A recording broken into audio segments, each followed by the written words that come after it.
जय हिंद दोस्तों। कुछ लोग सोने को सिर्फ निवेश मानते हैं और कुछ लोग इसे ट्रेड समझते हैं।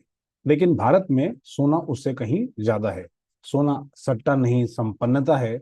यह पीढ़ियों की विरासत है, सुरक्षा का प्रतीक है और विश्वास की नींव भी मानी जाती है। अब वही सोना आ गया है एक नए रूप में।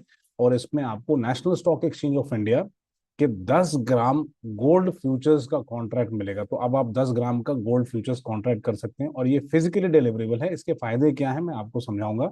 और ये क्यों कोई अगर करना चाहे तो क्यों कर सकते हैं मैं आपको बताता हूँ। पहले तो ये छोटा कॉन्ट्रैक्ट साइज है तो मार्जिन कम लगने वाले हैं। सटीक साइज इसको मानिए और हर निवेशक के लिए आसान हो जाता है। तो जो गोल्ड ट्रेडर्स हैं, स्मॉल एंड मिड साइज के जो प्रोफेशनल्स हैं, जो गोल्ड खरीदना चाहते हैं, यानी कि जो निवेशक हैं, उनके लिए एक इम्पोर्टेंट प्रोडक्ट ये बन सकता है आने वाले फ्यूचर्स में। और मैं बताऊंगा आपको कि ऐसा क्यों है। यह सिर्फ एक कागजी सौदा नहीं है दोस्तों, ये है विश्वास से जुड़ा एक वास्तविक सोना। और ये जो है एनएससी मान्यता प्राप्त वॉल्ट्स में सुरक्षित रहेगा। तो इससे बड़ी बात कुछ नहीं हो सकती, क्योंकि जो वॉल्ट्स हैं those will be accredited by NSC. आपको पता ही है कि सोना जो है सिर्फ सौदा नहीं है, ये भारत का एक संस्कार है, जहां हर खरीद में भावनाएं जुड़ी होती हैं और हर निवेश में भविष्य की उम्मीद। सोना स्वार्थ नहीं, संवेदना है, जो आपके पोर्टफोलियो को संतुलित तो करता ही है और अनिश्चितता में सहारा भी बनता है। और इसीलिए मैं कहता हूं कि सोना सत्य है, क्योंकि समय बदलता है, मूल्य बदलते हैं, लेकिन सोने की पहचान हमेशा सही रहती है। अब समय है कि हम परंपरा को तकनीक से जोड़ें। है ना, भारत यही मात खाता है, तो अब वक्त आ गया है कि हम परंपरा को तकनीक से जोड़ें और विश्वास को एक अवसर में बदलें। क्योंकि सोना ही सही है, सोना ही सत्य है। ठीक है। तो अब मैं आपको इस थॉट के साथ, और मैं पिछले 2-3 सालों से बोलता आ रहा हूँ कि कम से कम 15% पोर्टफोलियो में आपके जो है सोना होना चाहिए। है ना। आप किसी भी अपने वेल्थ एडवाइजर से आप इस पे चर्चा कर सकते हैं जो पढ़े लिखे लोग हैं। लेकिन मैं जैसे IIM सिरमौर में मैंने प्रोग्राम किया या दूसरे भी IIMs में किया NSE एकेडमी के माध्यम से, तो मैंने बताया कि भाई एक्चुअल थ्योरी क्या बोलती है। और मॉर्निंग स्टार की एक प्रोवन थ्योरी है कि जहां पर उन्होंने 5%, 10% और 15% पोर्टफोलियो में गोल्ड से चेक किया और देखा कि 15% में सबसे ज्यादा आपको डाइवर्सिफिकेशन का फायदा मिलता है और फिर उसके बाद फायदा नहीं मिलता। ये सत्य है या नहीं है, ये तो आपका काम है। ये आपका काम है कि वेल्थ एडवाइजर से चेक करें और डिस्कस करें। लेकिन सोना आपके पोर्टफोलियो में होना चाहिए, ये मैं पिछले कुछ कई सालों से बोल रहा हूँ। किस भाव पे लेना चाहिए ये तो मैं आपको नहीं बता पाऊंगा, बट किस तरीके से ले सकते हैं मैं आपको ये बहुत अच्छे तरीके से बता सकता हूँ। है ना। तो आइए मैं आपको एक छोटी सी जो है, आप प्रेजेंटेशन मेरे साइड में देख रहे होंगे, तो उसमें मैं थोड़ी सी आपकी मदद करता हूँ। ठीक। तो छोटे कॉन्ट्रैक्ट साइज में NSE ने 10 ग्राम के कॉन्ट्रैक्ट्स को, है ना, लॉन्च किया है, जो कि वॉल्ट में रहेगा और सर्टिफाइड वॉल्ट है NSE के द्वारा। इसका मतलब कि सेफ्टी भी है। ठीक है। और ये रिटेल ट्रेडर्स और बुलियन मर्चेंट्स के लिए बिल्कुल भी सूटेबल है, बिल्कुल ही सूटेबल है ना। तो इनके लिए जो है इसमें सूटेबिलिटी की बात आ जाती है कि भाई ये है किसके लिए सूटेबल है। तो आप पाएंगे कि ये सूटेबिलिटी जो है ये है रिटेल ट्रेडर्स और बुलियन मर्चेंट्स के लिए, जैसा कि आप यहाँ पर देख पा रहे हैं। ठीक है। अब मैं आपको और भी चीजें बताता हूँ। ठीक है। अच्छा, इसमें लो मार्जिन लगेगा। क्यों लो मार्जिन लगेगा? बिकॉज साइज ही छोटी है तो पैसा तो कम लगेगा ना। ठीक है। और अगर आप चाहें, जो कि मैं चाहूंगा कि आप चाहें कि इसकी फिजिकल डिलीवरी ले लें, तो आपने डेरिवेटिव सही मायने में सीख लिया। आपने शुरुआत कॉन्ट्रैक्ट से की और आपने डिलीवरी किया। मैं हमेशा पढ़ाता आया हूँ कि मतलब जो भी डेरिवेटिव्स कॉन्ट्रैक्ट हैं, चाहे फ्यूचर्स एंड ऑप्शन, उनकी शुरुआत ऐसे हुई थी कि उसमें एक बायर होता है और उसको प्रोटेक्ट करना होता है ना, अपनी वैल्यू को, या उन्हें एक सर्टेन कॉस्ट पे उनको चाहिए होता है कि भाई मुझे ये प्रोडक्ट मिल जाए और एक सर्टेन कॉस्ट में मिल जाए। और फ्यूचर्स में क्या होता है कि आपने कॉन्ट्रैक्ट साइन कर लिया कि मुझे ये चाहिए। अगर उससे आप पहले एक्सपायरी डेट से पहले या कट ऑफ डेट से पहले नहीं बेचेंगे तो आपके अकाउंट में ये डिलीवर हो जाएगा, और ये फिजिकली डिलीवर्ड है, मतलब आपको खरीदना पड़ेगा। अच्छा, दूसरी मजे की बात है, ये रहेगा कहाँ? तो अहमदाबाद के कॉन्ट्रैक्ट में इसकी होगी डिलीवरी, ये देखिए। ठीक है।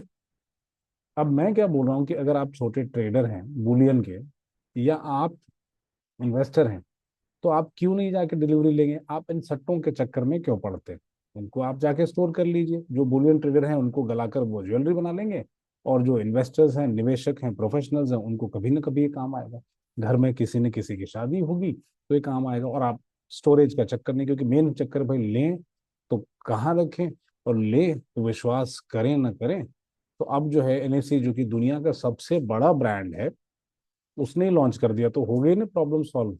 बहुत बड़ी प्रॉब्लम सॉल्व हो जाती है एक्चुअली। ठीक, विश्वास यानी कि ट्रस्ट, यानी कि सोना, है ना। सोना सत्य है, विश्वास है, और विश्वास को एक टेक्नोलॉजिकल प्लेटफॉर्म से जब जोड़ दीजिएगा तो काम बहुत आसान हो जाता है। 10 ग्राम का मिनिमम कॉन्ट्रैक्ट साइज है, एक एक रुपये प्राइस ऊपर या नीचे जाएगा तो बहुत ज्यादा वैसे फ्लक्चुएट नहीं करेगा, मतलब एक ही रुपए का चेंज होगा अगर आप देखेंगे तो। ठीक है, कंपल्सरी डिलीवरी है, डिलीवरी आपको लेनी पड़ेगी। तो निवेशक के लिए बहुत अच्छा टूल है, जो मैं बार बार आपको बोल रहा हूँ। तो आपके पोर्टफोलियो में सोना होना पड़ेगा। क्यों होना पड़ेगा भाई? क्योंकि लोग लड़ना नहीं छोड़ेंगे, वॉर्स आते रहेंगे। हाँ, अगेन मैं आपको बोल रहा हूँ, डिस्क्लेमर है कि कब लेना है ये आप अपने wealth SEBI registered wealth advisor से जाके पूछ लीजिए, और अच्छे वेल्थ एडवाइजर से पूछिए। ठीक, लेकिन कैसे लेना है? तो ये एक टेक्नोलॉजिकल प्लेटफॉर्म है। आप चाहे इंडिया के नॉर्थ कोने में हो, नॉर्थ ईस्ट में हो, साउथ में हो, सेंटर में हो, मतलब मध्य में हो या वेस्ट में हो, ये प्लेटफॉर्म से आप खरीद सकते हैं, है ना। और इकोनॉमिकल ट्रांजैक्शन की बात यहाँ की जा रही है कि भाई इकोनॉमिकल है कैसे, हम अगले स्लाइड में देखेंगे। बट आपको पता है एक मजे की बात क्या है? ये ना, इन्होंने रिफाइनरी से टाई अप कर रखा है, एनएससी ने डायरेक्ट जाके रिफाइनरी से टाई अप कर रखा है, ताकि गोल्ड के 10-10 ग्राम के कॉइन मिलेंगे। अब आप इसको गिफ्ट भी कर सकते हैं, आपके वॉल्ट में पड़ा है स्टोर्ड, और वहां से आप इसको निकाल के गिफ्ट कर दीजिए, तो ये भी अच्छी बात है। अब रिफाइनरी से टाई अप होने का फायदा होगा कि ये प्योर रहेगा, है ना। और इसकी प्योरिटी की भी चर्चा यहाँ पर होती है, वो आप देखेंगे कि 999 प्योर है, यानी 99.99% प्योरिटी वाला कॉन्ट्रैक्ट है। इससे बेहतर कुछ नहीं। और एक्चुअल हार्ड एसेट, जब दुनिया डूबने लगती है, जब एसेट्स डूबने लगते हैं, जब करेंसी डूबने लगती है, तो यही एक एसेट है जो काम आता है दोस्त। ये जितने फिरंगी है ना गोरे, जब मैं अमेरिका पढ़ने गया तो ये बोलते थे कि अरे हम तो गोल्ड नहीं खरीदते, गोल्ड नहीं पहनते, गोल्ड बेकार है, गोल्ड बेकार है। लेकिन सब जब दुनिया डूबने लगती है, जब लड़ाई करते हैं, तो जाके गोल्ड में इन्वेस्ट करते हैं। इसका मतलब है कि गोल्ड जो है सबसे इंपॉर्टेंट एसेट क्लास है। आपकी रुपए की वैल्यू इस गोल्ड पे बसी है। तो अगर हमारे पास बहुत सारा गोल्ड होगा, सर्टिफाइड गोल्ड होगा, तो रुपए की भी वैल्यू स्ट्रांग रहेगी, तो वो नीचे नहीं जाएगा, है ना। तो पहले जो है मुझे लगता है कि फाइनेंशियल एसेट से या पेपर एसेट से, जो कागजों का जो पत्र है, कागजों का जो एसेट है, उससे पहले आपके पास फिजिकल एसेट होना चाहिए। और ये बहुत बड़ा डेवलपमेंट है मेरे हिसाब से। This will only make our country stronger. लेकिन अगर आप सही तरीके से करें, और अगर आप इन्वेस्टमेंट के तरीके से करें, सट्टे के हिसाब से करेंगे, तो फिर मेरी सारी जो जो भी मैं स्टेटमेंट बोल रहा हूँ, वो जो है ना फिर गलत हो जाएगा। अब इसमें इकोनॉमिकल की बात हुई, तो इकोनॉमिकल जो बात है वो सही है कि नहीं, वो थोड़ा समझ लेते हैं, है ना। और वो कैसे है इकोनॉमिकल, नहीं है इकोनॉमिकल, वो थोड़ा हमें को समझना पड़ेगा। तो आइए मैं आपको अपने प्रेजेंटेशन में अगले हिस्से में थोड़ा सा, मतलब इस हिस्से में थोड़ा सा आपको समझा भी देता हूँ, तो आपकी लाइफ इजी हो जाएगी, ठीक है ना। तो मान लीजिए कि आपने खरीदा ये सोना 1,27,000 के आसपास, ठीक है। पेन आ गया क्या? यस, 1,27,000 का खरीदा। मोटा मोटी सेलिंग प्राइस भी उसी के आसपास चल रहा है, इसमें होगी लिक्विडिटी काफी, तो बहुत ज्यादा बाई और सेल में स्प्रेड नहीं होगा, ठीक है। और आपको स्टैम्प ड्यूटी कितने लगेगी? 0.002%, यानी कि सिर्फ ₹2.5। और ये सरकार की तरफ से चार्जेस हैं, है ना। तो इसको तो भरना ही भरना है। उसके सीटीटी जो है वो 0.01 चार्जेस है ना। किसी भी एक्सचेंज से खरीदेंगे तो लगेगा, तो ₹12.70 यहाँ पर लग गए। और एक्सचेंज के टर्नओवर जो चार्जेस हैं वो एनएससी ने बहुत कम रखा है। सुन के आपको आश्चर्य होगा कितना कम है। तो ये 0.0001%, इतना कम है कि बोलने में भी मुश्किल हो जाए, है ना, ना के बराबर है। तो ये हो गया 25 पैसा। सभी के चार्जेस तो भरने ही पड़ेंगे, रेगुलेटर हैं, है ना, उनके चार्जेस भी हैं, तो 25 पैसा यहाँ आपको देना पड़ेगा। ये 1,27,000 के आसपास के ऊपर बना हुआ कैलकुलेशन है, ठीक है। उसके बाद फिर इस पे जो आपको चार्जेस भरने पड़ेंगे, जीएसटी, क्योंकि यहाँ पर एक्सचेंज टर्नओवर कम है, इसलिए आपका जो GST on exchange turnover and SEBI charges वो भी कम आएगा। क्योंकि आप ये देख लीजिए, ये 9 पैसा ही आ रहा है। और 9 पैसे का रीजन क्या है? 9 पैसे का रीजन है कि यहाँ पर आपने सिर्फ 25 पैसा भरा। तो 1,27,000 के ऊपर सिर्फ 15 रुपए का ट्रांजेक्शन कॉस्ट है ना। स्टोरेज कॉस्ट डिलीवरी के बाद अलग होगा और वो आपको पता करना पड़ेगा आपको ब्रोकर से। लेकिन जब आप ट्रांजैक्ट करेंगे, जब आप ये फ्यूचर्स कॉन्ट्रैक्ट खरीदेंगे, तो 1,27,000 पे 15 रुपया 84 पैसा। अच्छा, क्या जरूरत है फ्यूचर्स खरीदने का? मैं जाके सोना खरीद लूं? अब इसमें एक टाइमिंग है ना, आपके पास कुछ वक्त मिल गया एक्सपायरी तक। आपने अभी 20% मार्जिन भर दिया, मार्जिन मनी भर दी, और अगर बहुत वोलाटाइल नहीं हुआ तो उसी मार्जिन मनी पे आप एक्सपायरी तक खींच लेंगे। और एक्सपायरी से पहले जब आपको नोटिस आने लगे, नोटिफिकेशन आने लगे, तब जाकर पैसे भर दीजिए। तो आपको थोड़ा कैश मैनेजमेंट का भी तरीका मिल गया, क्योंकि आपको हो सकता है कि आपके पास इमीडिएटली पैसा नहीं अवेलेबल हो, मार्केट से उठाना हो या किसी से वसूलना हो या सैलरी आने वाली हो, तो आपने जाके मार्जिन मनी भरा और खरीद लिया। अब मुझे एक प्रोडक्ट बताइए, 1.25 लाख का प्रोडक्ट है, कौन सी ऐसी चीज है जो सिर्फ 16 रुपए एक्स्ट्रा चार्जेस भर के आते हैं? ऐसा बहुत मुश्किल से प्रोडक्ट्स हैं, बहुत कम प्रोडक्ट्स हैं जो 1.25 लाख पे सिर्फ आप 15-16 रुपए भर के और आपके अकाउंट में जाएगा। डिलीवरी चार्जेस अलग होंगे और वो आपको पता करना पड़ेगा। मैं डिलीवरी चार्जेस पे भी वीडियो बना दूंगा। कहीं तो रखना ही पड़ेगा ना, लॉकर में भी तो पैसे देते ही है ना। ठीक। और दुनिया की one of the most valuable companies है एनएससी। इसमें से खरीदने का एक जो सेटिस्फैक्शन है, एक जो एक जो आपको सेटिस्फैक्शन मिलेगा, एक जो एक ट्रस्ट मिलेगा, तो वो बहुत मिलेगा। इंडिया में अगर किसी ने इक्विटी मार्केट को, कैश मार्केट को पॉपुलर बनाया और ट्रस्ट को लेकर आया, तो ये 1994 में बना हुआ एक, मतलब 1992 में आए। इक्विटी मार्केट जो है ट्रेडिंग शुरू हुई 1994। तो एनएससी ने एक बहुत बड़ा योगदान दिया है इसको, सिस्टम को ट्रांसपेरेंट बनाने में, है ना। और बाकी भी एक्सचेंजेस, ऐसा नहीं है कि सिर्फ और एक्सचेंजेस नहीं है, बाकी सभी एक्सचेंजेस अच्छे से फंक्शन कर रहे हैं और बहुत अच्छा काम करते हैं, और हमें सबकी सराहना करनी चाहिए। लेकिन लीड किसी ने लिया है, तो वो है नेशनल स्टॉक एक्सचेंज, और ये तो डॉक्यूमेंटेड है ना, इस बात को हम भूल नहीं सकते। तो यही मुझे लगता है कि एक यहाँ भी प्रयास है, जहां पर आप सोना स्टोर कर सकते हैं वॉल्ट्स में, आप इसको खरीद कर फिजिकली डिलीवर करा सकते हैं। अच्छा, मान लीजिए कि मुझे नहीं खरीदना है, अचानक से मुझे लगा कि शायद मेरे पास पैसे कम पड़ेंगे या नहीं कर पाऊंगा, तो ओपन मार्केट में बेच दीजिए।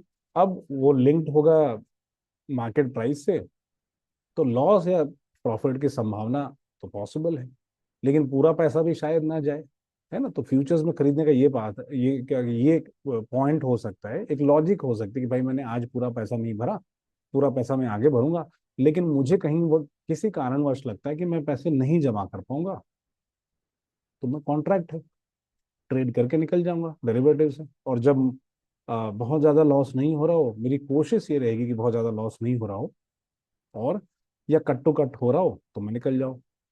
दूसरी चीज मैं जो बोलना चाहूंगा, बहुत इंपॉर्टेंट है ना, मैंने हमेशा बोला है कि डेरिवेटिव्स में दो लेग होते हैं।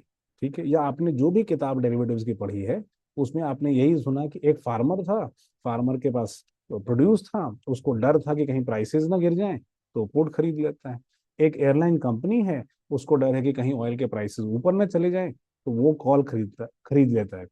इस कहानी में, इन दोनों एग्जाम्पल्स में, चाहे आप जोनाथन सी हल की डेरिवेटिव्स की किताब पढ़ रहे हैं या कोई भी आप पढ़ें, और आपने एनसीएफएम की भी किताब पढ़ी हो या एनआईएसएम की, ऐसी ही स्टोरीज रहती है। इसमें एसेंशियल ये है, स्टोरी में मोरल ये है कि दो लेग्स होते हैं, है ना। एक एक्चुअल इंटेंट होता है, या तो प्रोडक्ट होता है उनके पास, डिलीवरी होती है, या एक्चुअल इंटेंट होता है खरीदने का। वही सही मायने है डेरिवेटिव्स का। तो ऐसे products school, colleges, MBA level पे और घरों में सिखाए जाने चाहिए। खरीदने की मैं बात नहीं कर रहा हूँ, है ना, बच्चों को मैं नहीं बोल रहा हूँ कि डेरिवेटिव्स आप खरीदवाइए, लेकिन मैं ये बोल रहा हूँ कि डेरिवेटिव्स में ऑपरेट करने का यही सही तरीका है, जहां दो लेग्स हैं, दो लेग्स हैं मतलब दो ट्रांजेक्शन हैं। आप कॉन्ट्रैक्ट में एंटर करते हैं, बट आपको एक्चुअल डिलीवरी लेने का इंटेंट है। ये सट्टा नहीं है, ये एक संपन्नता की ओर सुदृढ़ या सुनियोजित तरीका है, और इसी हिसाब से डेरिवेटिव सीखना चाहिए। ये नहीं कि ये ले, ये खरीद, ये बेच, वो बेच। वो सट्टा है, जिसमें कि सेबी भी नहीं चाहती कि रिटेलर्स आए, और धीरे धीरे इंडिया में जो ये है डेरिवेटिव्स का मार्केट है वो इंस्टीट्यूशनलाइज हो जाएगा। आप इलेक्ट्रिसिटी फ्यूचर्स में देखिए क्या हो रहा है ना। आप एनर्जी फ्यूचर्स में देखिए क्या हो रहा है। लेकिन ये एक प्रोडक्ट है जहां पर मुझे लगता है कि रिटेल का पार्टिसिपेशन हैवी रहेगा। ये फ्यूचर्स कॉन्ट्रैक्ट है, बट कंपलसरी डिलीवरेबल है, आप ट्रेड कर सकते हैं, बट मुझे लगता नहीं कि सोने को छोटे टाइम पे खरीद के कोई फायदा होता हो। सोना आपको लॉन्गेस्ट रन में ही फायदा देता है, जस्ट लाइक इक्विटीज मार्केट। लेकिन पहले जो है मुझे लगता है कि आपकी फाइनेंशियल जर्नी में फाइनेंशियल एसेट आने से पहले, पेपर एसेट आने से पहले, सोने का एक टुकड़ा आपके पास होना चाहिए। ये वीडियो आपको कैसा लगा मुझे जरूर बताइएगा।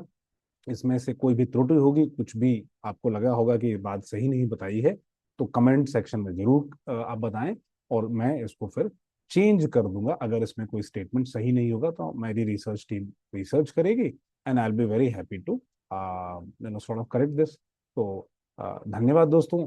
जय हिंद, जय राष्ट्र, बने रहिए, और इस पे मैं आप और चर्चा जो है लाता रहूंगा। Thank you.